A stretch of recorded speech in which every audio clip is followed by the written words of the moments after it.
when we're being squeezed or under persecution, what can happen is a confusion on what's the main thing. And all of a sudden, we find ourselves in a struggle with keeping the main thing the main thing. A lot of times that happens because we lose our focus.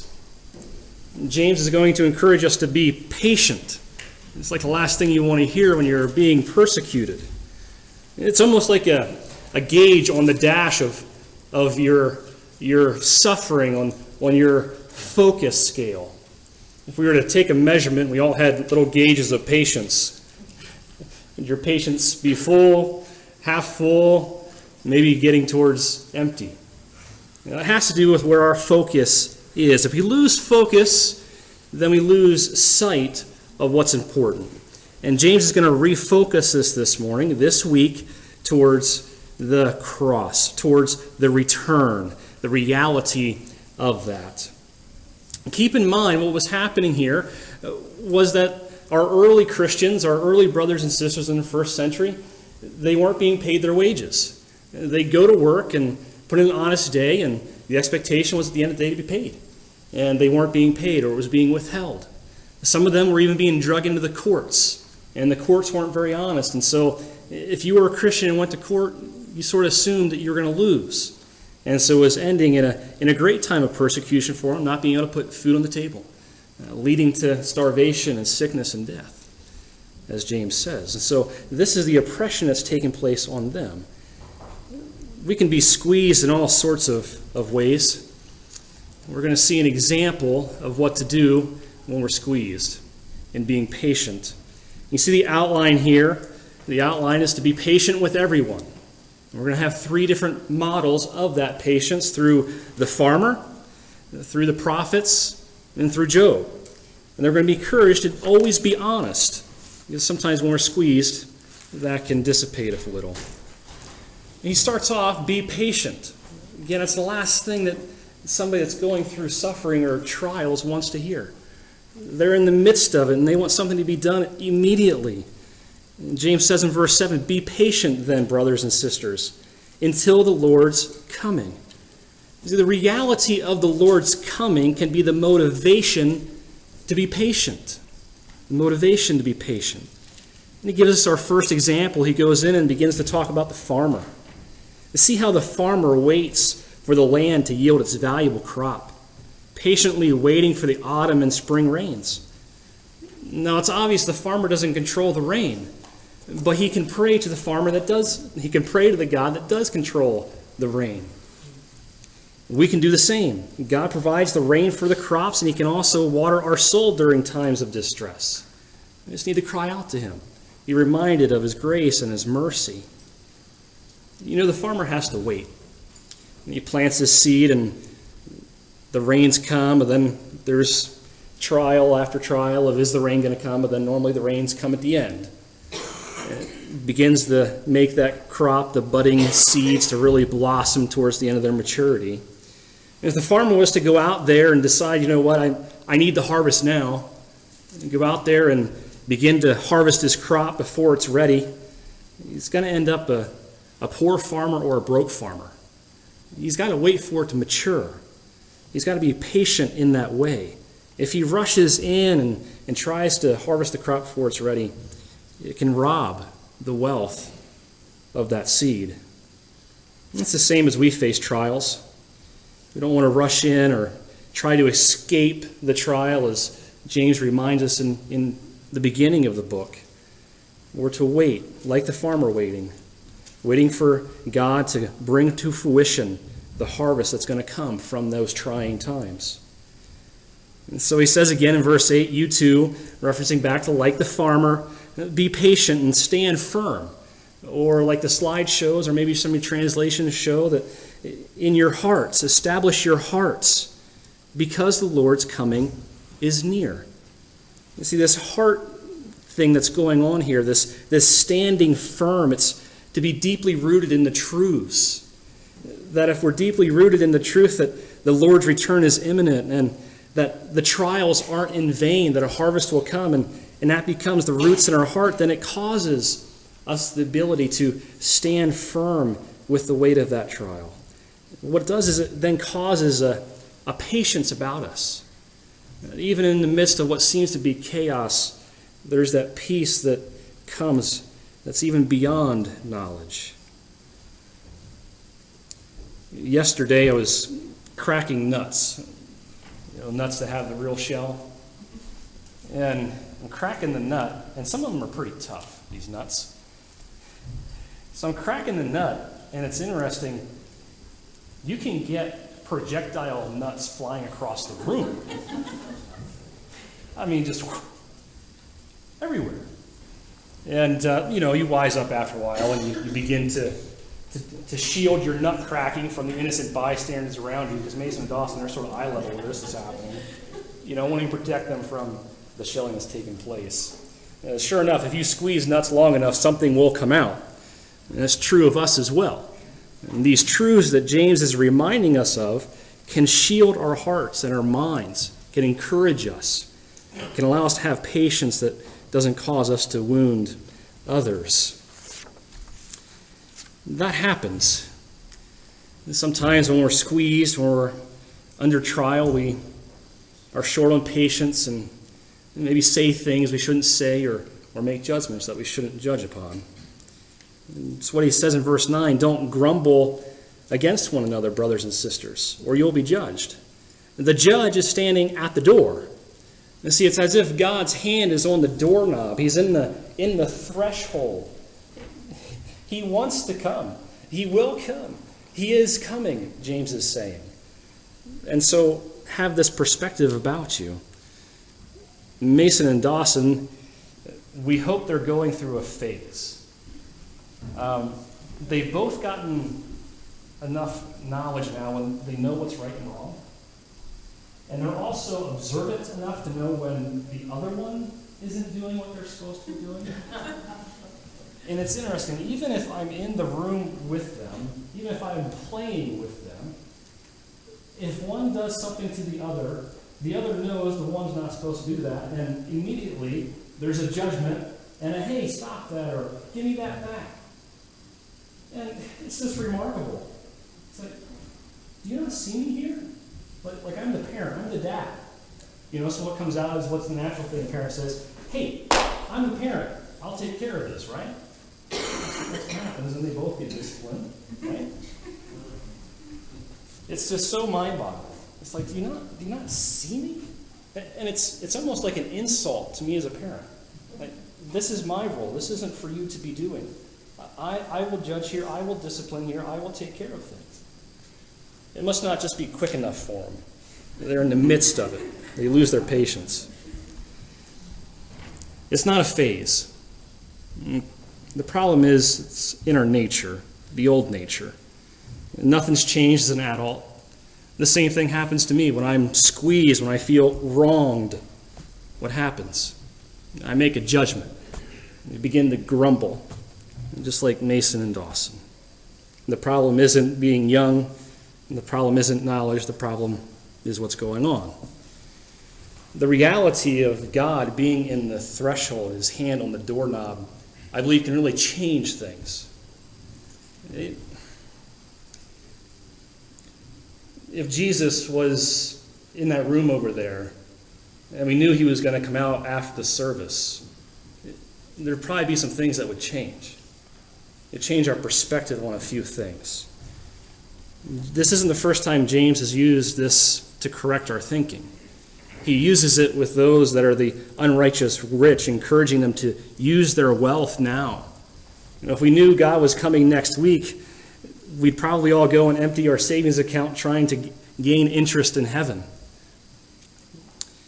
When it comes to this, if we knew God was coming tomorrow, we wouldn't talk ill about someone. Because we knew tomorrow God's going to ask us, hey, why did you say that about so-and-so? We wouldn't wrongfully judge someone knowing that the judge is going to take care of it in the morning. It's not like for these early Christians here that their masters, their employers, or the judges are going to get away with what they're getting away with. They're not. And that's true today when you're wronged as well. They're not getting away with it. The judge will take care of it. That's why we need patience. Is most of the time we judge and we talk ill about each other because we make a judgment because we lack the patience. I also believe it would help us to stand firm one more day, knowing that the harvest of the trial is coming in just a few hours. And we'd hang in there. It'd be that encouragement to make it through. And most importantly, maybe what would happen, maybe the best good that could come about, realizing that God's on the threshold, He's about to open the door, is it would change an angry heart into a sorrowful heart, knowing the pending judgment that is coming. Instead of shaking our fist or getting loud with each other, we try to encourage one another towards forgiveness, as long as it's today to reconcile yourselves to Jesus. That's the heart change that can happen with these truths and when patience takes a deep root into the heart of a person. And so he gives us another example. Brothers and sisters in verse 10 as an example of patience in the face of suffering. A real live example of suffering now. And take the prophets who spoke in the name of the Lord. What did the prophets do? Well, they were God's voice box. They did the very will of God through giving His word out to people. And they were persecuted for it. When we read their account, it's no surprise to us. It's like, yeah, obviously they were persecuted. We also see and look back at their time and think, for what that stored up for them in heaven, for some of the great people of faith that are talked about in the book of Hebrews, it's like, that's a good trade. They had a little bit of suffering in life on earth, but now in heaven, look at what they've stored up. It's easy to look back on them and see that played out, but when it's happening in the midst of our lives, in each other's lives, it's hard to see that life is just a vapor. It doesn't seem like that in the midst of pressure. We recognize that with them and can see that it wasn't in vain. It shouldn't surprise us either when we come under persecution. Paul reminded Timothy of that it's a reality. He said, in fact, everyone who wants to live a godly life in Christ Jesus will be persecuted. Here's the good thing. This quote's been said by someone, I'm not sure who. Right? Sorry to the guys, I quoted the end of it wrong yesterday, so here's the way it ends. The will of God will never lead you where the grace of God cannot keep you. The will of God will never lead you where the grace of God cannot keep you. That's great reminders for those going through suffering. And he mentions maybe when we think about suffering, the person that comes to mind is Job. As it did with the original readers, when they heard the word perseverance, their mind would have went to Job. And so James went there. It says in verse 11, as you know, we count blessed those who have persevered. You have heard of Job's perseverance and have seen what the Lord finally brought about. We all desire to do the will of God. We all need the encouragement to persevere in that. Hebrews 10 summarizes it in verse 36. You need to persevere so that when you have done the will of God, you will receive what He has promised. And so we need to be encouraged to persevere under these situations.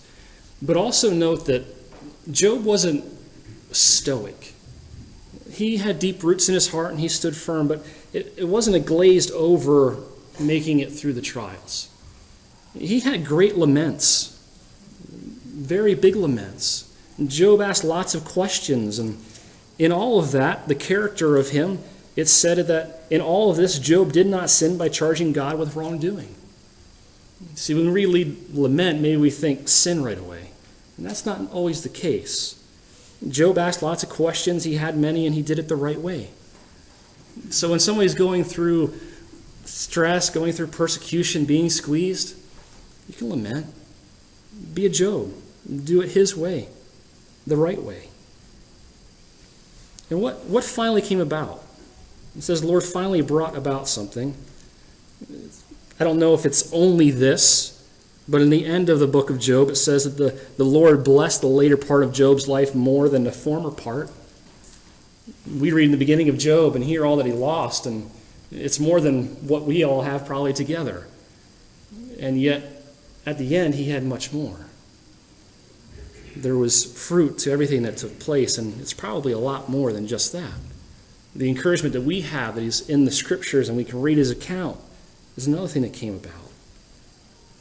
And so James sort of makes this comment, the Lord is full of compassion and mercy.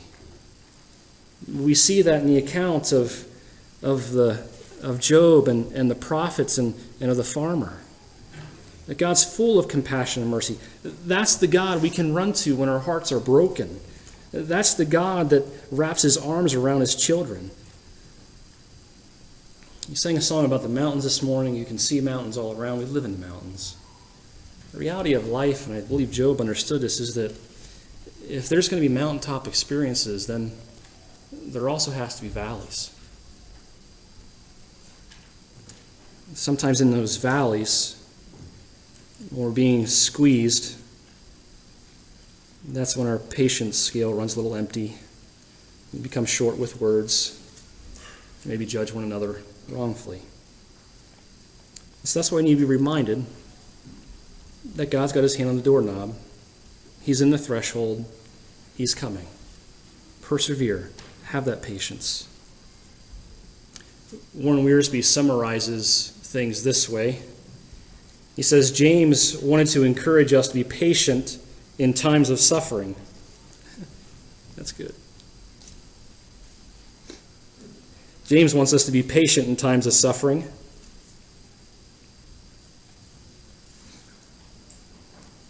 Like the farmer, we're waiting for a spiritual harvest, the fruit that will glorify God. Like the prophets, we look for opportunities to witness and share the truth of God. And like Job, we wait for the Lord to fulfill his loving purpose, knowing that he will never cause his children to suffer needlessly. And like Job, we shall have a clearer vision of the Lord and come to know him better, and having been in the furnace of affliction. It's the summary of what we've just read through, the examples that we're to have. When people are in that valley and they're being squeezed, if you go back to the original example of those not being paid their wages, those going to the courts and their case really not being heard, sometimes what happens is we'll add extra words or make flippant promises trying to negotiate to get a listening ear or to escape the trial. And that's why James ends this with the reminder to always be honest. And really all he's doing is going back to what his brother Jesus said about oaths. Oaths were a part of the Jewish culture. It was sort of the way they made contracts. You see, if they made an oath, if they swore, it's not cursing or cussing. Oath or swearing is a contractual agreement. It's swearing upon something. And so if they made an oath that included God, that they swore on God's name, then it was binding. But what they would do is they would use trickery and use something close to God or something that they cared about deeply, knew God cared about deeply, and maybe they would swear on Jerusalem. Or sometimes we swear on our mother's grave, right? And they would use things like that, and those aren't binding. It was a form of trickery in their contractual agreements. It's like a signature today. That's what we look for in a contract. For them, they were listing for this oath to come that would make them binding. Christians need to be known for their rugged commitment to honesty. Now, this doesn't go against taking an oath in a court of law. T.D. Lee mentions that Christians today need not feel obligated to avoid an oath in a courtroom or other legal procedures. And Christians are to be known for their rugged commitment to truthfulness, and in a courtroom, oath is meant to establish this. So that's fine. What we're not to do is to use an oath, however, to conceal deceit or to mislead others. So can you see it? You can see our brothers and sisters back in the first century being dragged into the court of law, knowing they don't have a fair chance. maybe saying certain things, making oaths that they shouldn't make, or maybe with their employer making promises that they know they can't keep just to get a listening ear. They want to be heard. That's what happens when we're under stress and pressure and persecution. We just want somebody to cry out to. The person we're to cry out to is the Lord. That's where we need to go. We end up saying things like, "So help me God," or "on my mother's grave," or we'll promise something that really we have no control over because we don't know what's going to happen tomorrow. So in verse 12, James says, "Above all, my brothers and sisters, do not swear, not by heaven or by earth or by anything else. All you need to say is a simple yes or no. Otherwise, you will be condemned." He's echoing Jesus here to encourage honest lingo. Jesus said in Matthew 5, "Again, you have heard it said to the people long ago, 'Do not break your oath, but fulfill to the Lord your vows you have made.' But I tell you, do not swear an oath at all, either by heaven, for it is God's throne, or by earth, it is his footstool, or by Jerusalem, for it's the city of the great king. And do not swear by your head, for you cannot even make even one hair white or black.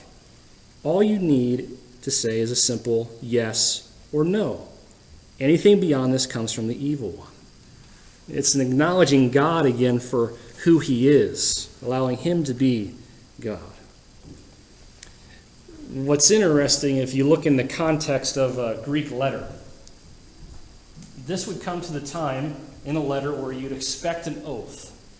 See, when we write letters to each other, whether it's an email form or an official letter, there's a certain format we go through our dialogue with. And the same was true in the Greek letters that were sent around. We're now at the point of the letter where one would expect an oath of what I've told you previously is truth. And so they know they're getting towards the bottom, and they would be expecting now James to make an oath that what they have said was true. So James, knowing what Jesus said, knowing the suffering that's going on, brings to light that we're not to do that. We're not to rush that way. We're not to do these oaths. And then he also did it by action, because he didn't make one. This is the anti-oath, if you will. They would have gotten to the bottom of the letters and realized, okay, James is not going to make an oath. And you have to decipher, is James telling the truth, or is this whole letter a lie? Right? Because there's no oath. Well, he was living out what he was preaching in his bringing the letter to a close. That's what was expected in the time of this reading. I think you could say it this way. When they made an oath and would swear on something other than God, there's an awful lot of fine print today. Did you ever catch that maybe on the radio? You hear a statement and then there's a really fast, like, mouse voice, it sounds like. All the fine print being read. Or you'll see it on the TV or whatever. There's an awful lot of fine print. And we can do the same things when we're under pressure and trying to get what we want and trying to rush things through because we don't have the patience, relying on the Lord's return. And we'll sort of add things or say things in such a way that we get what we want and maybe don't intentionally bind us to our side of the story. You can sort of picture it this way, like a little kid being asked if he's done something wrong, and he thinks because he crosses his fingers and puts them behind his back and gives the answer as a lie, that's okay.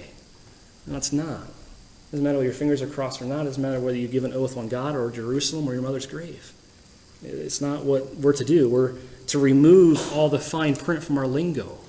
It's not supposed to be a part of our dialogue.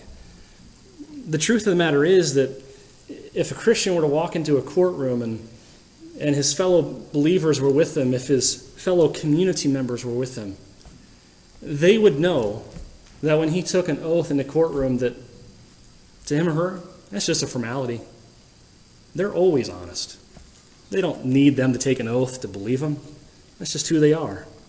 That should be this perspective of one another. That should be the perspective of those in our community, that we're always honest. We go under oath because it's legally binding then, but that's just a formality for us. It's in the very character as to who we are. When we're squeezed, when life doesn't seem like it's a vapor, when it seems like we're not being heard, our patience gauge can dwindle. We can say things that we ought not say. We can make judgments we ought not make. And so James encourages us towards the reminder that the Lord is returning. He's reminding his readers, his listeners, us this morning, to be patient with everyone. He gave us 3 examples of that in the farmer and the prophet and Job. And it reminds us, because sometimes we struggle being fully honest when we're being squeezed, to always be honest before people. What does it look like? What is the reality of God's hand being on the doorknob of him on the threshold ready to come in? How does that flesh out? Well, it fleshes out in patience, yes. Here's maybe another verse that brings it to light more. We urge you, brothers and sisters, warn those who are idle and destructive. Encourage the disheartened. Help the weak. And be patient with everyone. When the root of the Lord's return grows in our hearts, it produces this heart, that ability to encourage those who are disheartened, to help those that can't help themselves, and to be patient with everyone, whether they are in the church, out of the church, wanting to be drawn to the church, whoever they are, doesn't matter. Being patient with them, because we know when the Lord comes that it's imminent, that the fruit will be produced. There's also judgment that comes. So we're to be patient with everyone until the Lord's coming. Richardson asked that same question of, what does it mean? How do we flesh that out? He said this: it means to do what God also is doing, enduring human evil for a season. I believe sometimes the reason why Mason and Dawson want to take things in their own hand, maybe I'm not acting quick enough. Life doesn't seem like a vapor to them at all. Maybe they don't realize the hurt that's in the Father's heart watching what's going on. You've got to believe that the Lord doesn't enjoy watching his children go through suffering. And watching a family take their infant son in for heart surgery. They know that there's going to be great pain and suffering for that little kid, their little baby, in that heart surgery. They also know that that's what's going to set him up for life. That it has to be done for that child's life.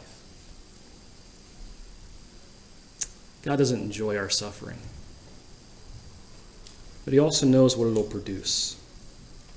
Maybe, like me this week, maybe there's been a wrestle. You hear what's going on in our world, but maybe you hear even more so what's happening in our family, in our church family. And you think, God, just come back. Lord, just return. You're tired of the sorrow, tired of the hurt. Maybe you also realize that you have a son or daughter or a neighbor or a friend who isn't living for the Lord yet. He doesn't understand. And so you have this great emotion of, Lord, please return, that the suffering would end. And Lord, tarry maybe just a little bit, that the one I love can accept you. That they be on the cross side of the judgment at the end. I believe God has that same heart. He doesn't enjoy our suffering.